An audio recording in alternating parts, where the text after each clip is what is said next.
And I won't give you that. I won't give you bleak. There's enough of that in the world. It's honestly, it's boring.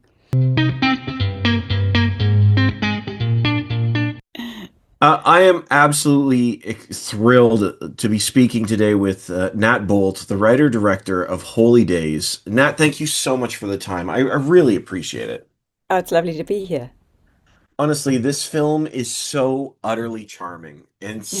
so fun. It's funny, it's heartfelt. Like there is where did it come from?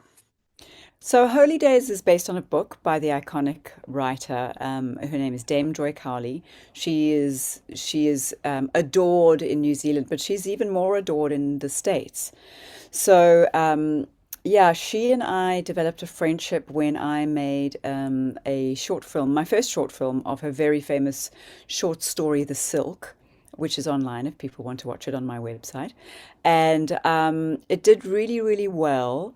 And she loved it so much that she said, "Well, why don't you make a feature film of this novel?" And shoved Holy Days into my hands, kind of thing. And I kind of went, "Ooh, this is an interesting and odd story." Three Nuns on the Road.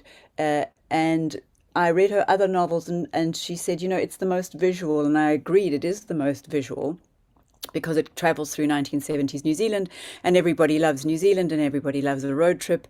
And we both started talking about adventures and our favorite films. And one of my absolute favorite films is Stand By Me.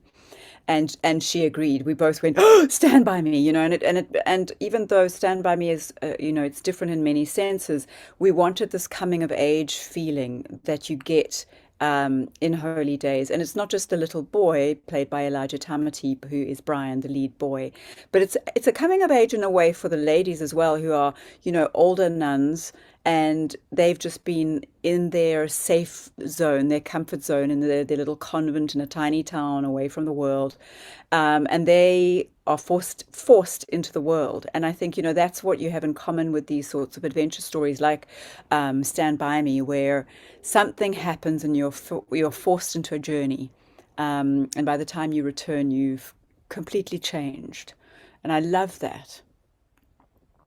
Yeah, the performances all around are just incredible. And I know, I mean, the cast of nuns, they're just you fall in love with them so quickly. And of course, the young man, but it's this Yeah, mixture. There's something magical about this mixture of the yeah. four of them.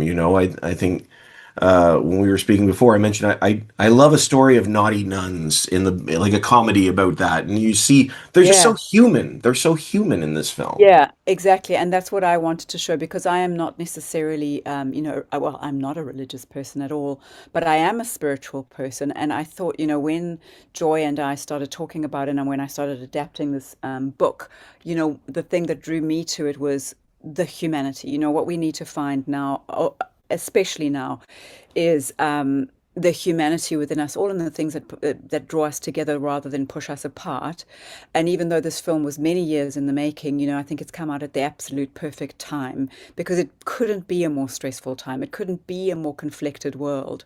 It couldn't be a worse time of just stress and enforced weaponization and war and all the terrible things, no, that nobody with a heart wants, and that nobody who cares for this planet wants. And yet here we are. And so I'm very, very proud that this is an antidote to that.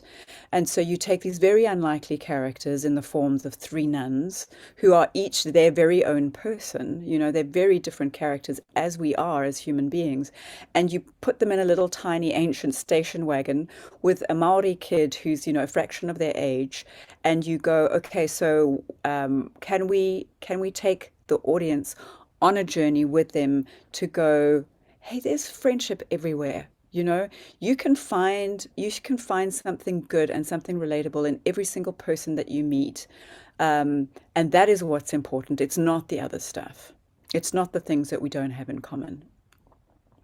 I absolutely. And one of the things, that unfortunately we do all have in common, and I know it's a very lighthearted film though, is this concept of grief. Hmm. And that is so prevalent in this film, especially told through, oh, I forget, I'm sorry, the young man character. Oh, Brian. Brian's Brian's journey. And I thought that was so interesting of telling the story through the eyes of the child and dealing with grief. I was wondering what inspired that perspective and what was that experience? What did you learn about grief by helping that? Yeah, I mean, it's been really interesting with the film coming out and how much adoration it's had. And then there's like the polar opposite of people who don't get it at all. They just don't get it. And for me, I kind of look at their reviews and I look at the people who write them and I go, you've lost your playfulness. You are not in touch with your inner child. And I mean, I don't say that in a foo-foo kind of way. I say that there is a tragedy that happens when adults completely disconnect from the things that they found magical as children, and the things in my case that I still find magical as an adult. I am an optimist, and I believe that there is magic in the world, and I believe in human beings, and I believe in good endings, even if the endings aren't perfect, because they never are. And so I wanted to tell the story through the eyes of a little boy who is grieving. His mother has died, the worst thing that can happen to a child, and yet he is full of hope. Mm. And so I told it from the perspective of the little boy, which is different to the book. I shifted the screenplay so that we as the audience can enter into the world hopeful and enter into this journey hopeful, um, and still have a sense of magic, that there are things Mm. out there that are mysterious that we don't know, and the world is a really big and interesting place, and full of potential. I think that's a really good word. And so that, in all the people who have absolutely adored this film, maybe yourself included, it sparks that hope again. And we go, Mm. yeah, maybe if we get together and we talk about it and we have this shared experience and then we have a really good laugh and maybe a bit of a cry, we come out of this film feeling like something's been reignited in us, and we didn't want our little person to die. We didn't want the inner child in us to be silenced, because otherwise it's all death and taxes. Otherwise it's bad news every day, and it's the drudgery of routine, and it's all the adulting that we don't like. Nobody likes to adult. So, as I make my films, I hope I develop an audience that goes, "Oh, Nat's doing something crazy again." And Nat's gonna like pull us gently by the hand and say, "Hey, do you want to come and have some fun?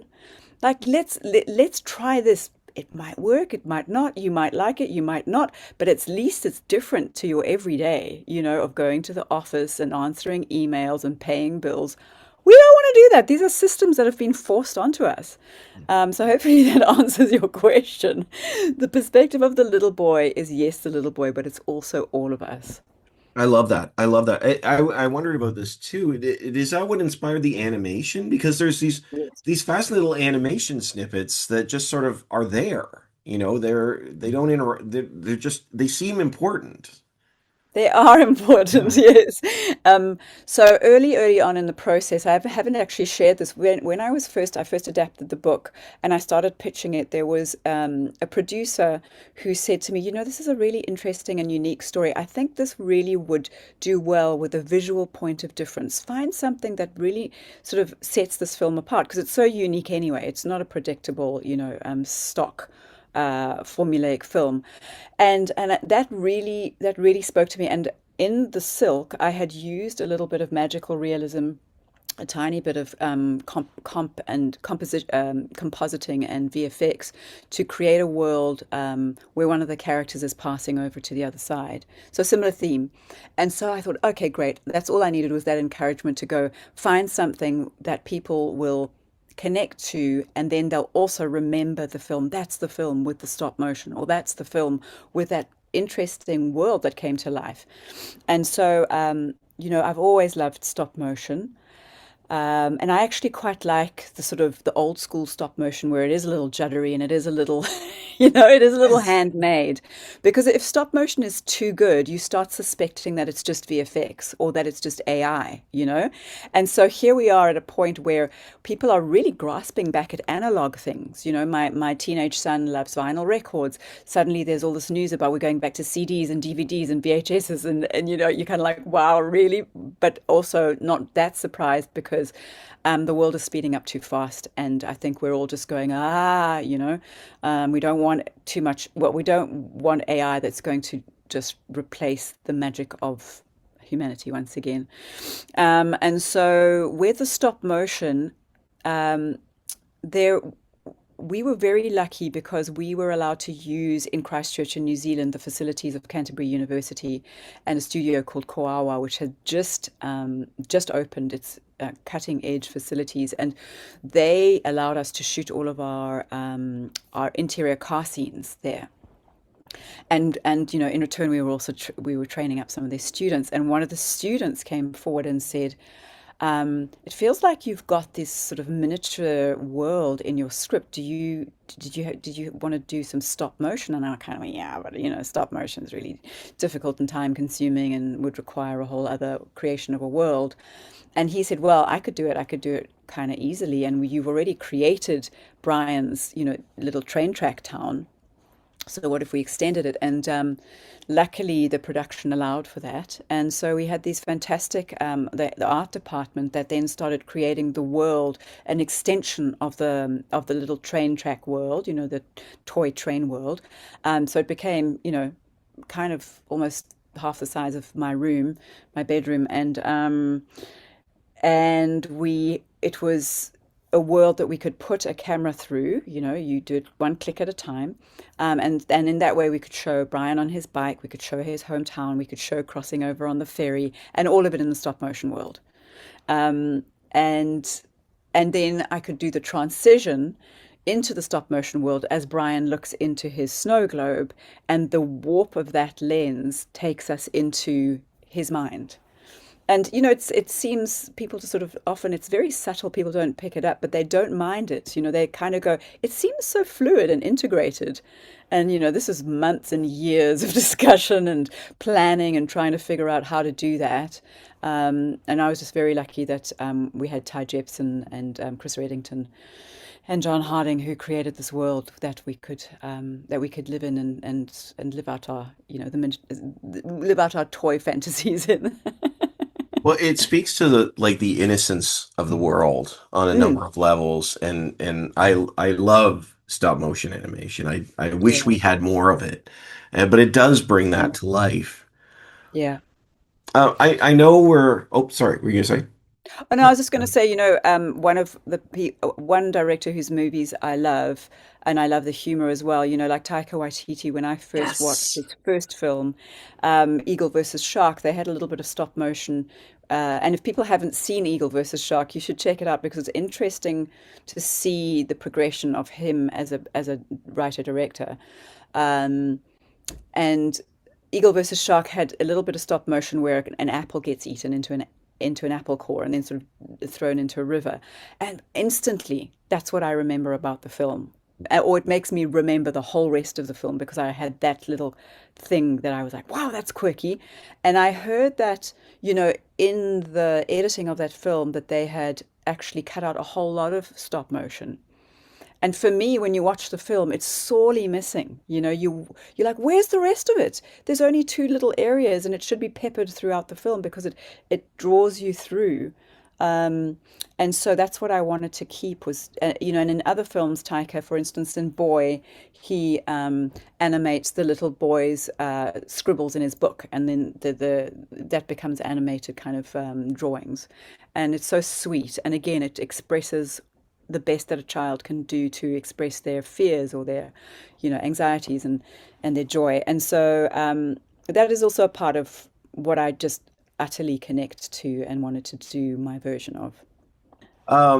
I want to going back to the discussion on grief we were having before. One of the things that I love about this film, and I don't want to say too much, but there's a comment made that death is a miracle. Mm. And I would love to hear about the thought behind this line, what it means to you. Well, the where that came from. So I've always had a fascination with death. I mean, as we kind of all do, whether we admit it or not, because it happens to all of us, and nobody really wants to die. Um, and and I think that's also what connected Joy and I, the author, together. And Joy Cowley has written her memoirs, and in her memoirs she talks about this near-death experience that she had, where it was a suicide attempt, and she was revived. But when she was revived, she remembered very clearly that she had met her maker, and it was a wonderful place. A lot of near-death experience people tell the same story. They felt amazing, and everything was wonderful. And in her case, she was surrounded by light and warmth, and I encourage people to read Joy's memoirs. But the message to her was, it's not your time. Go back.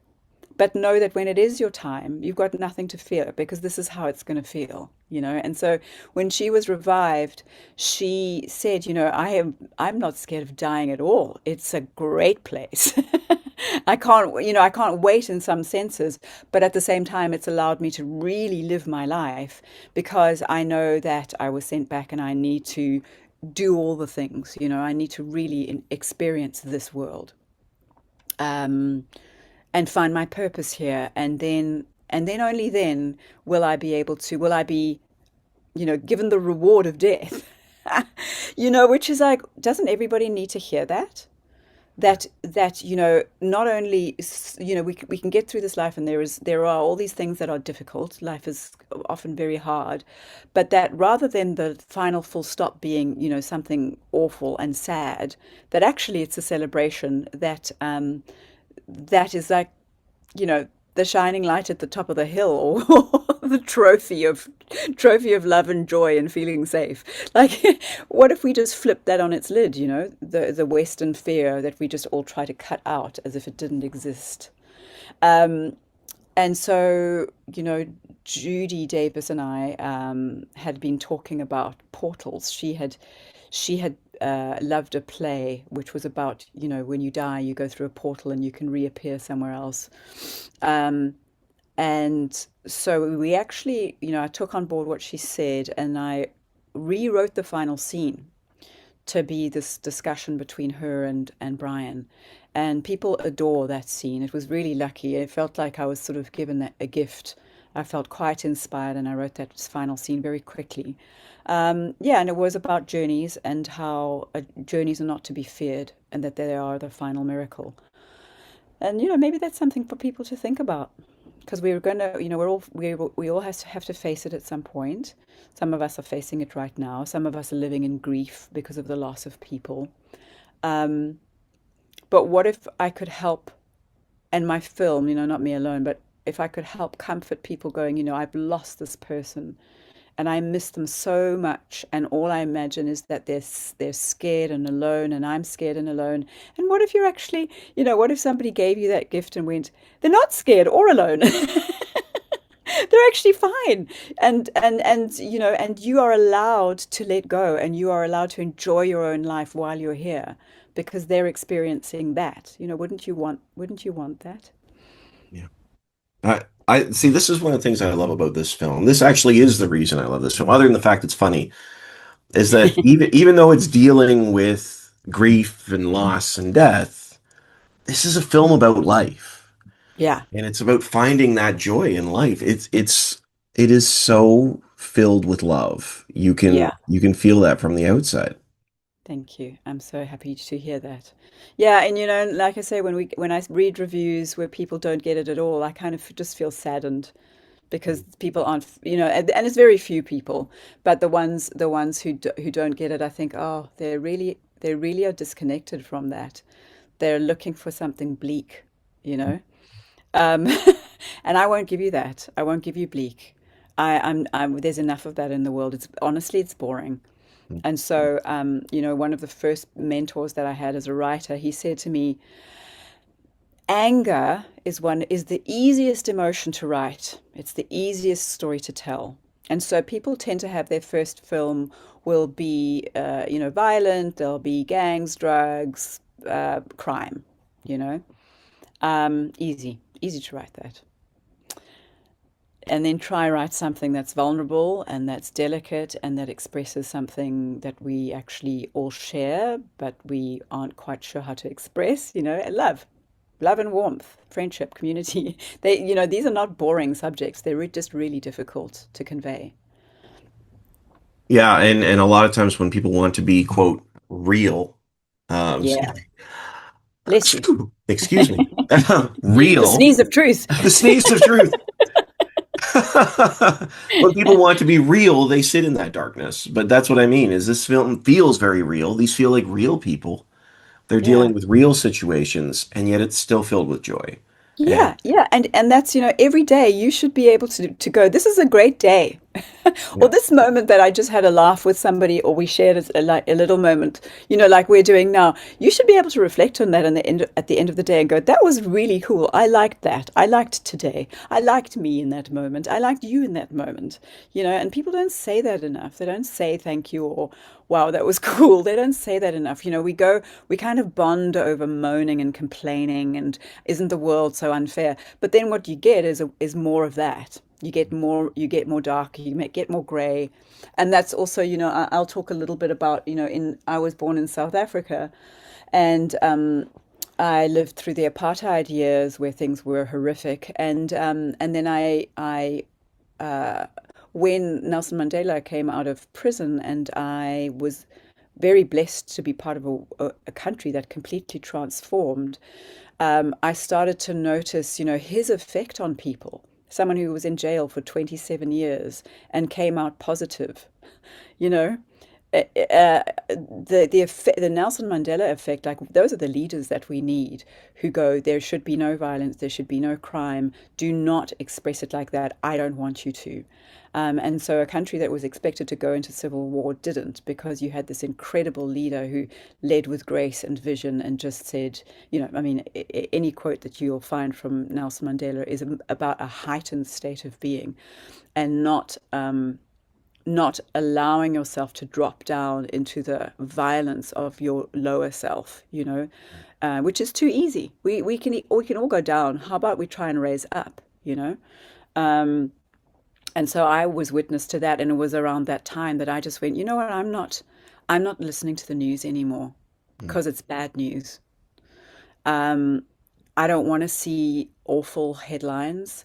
I don't want to have the joy and the lightness and the playfulness that is me to be tainted every day and brought down with this heaviness.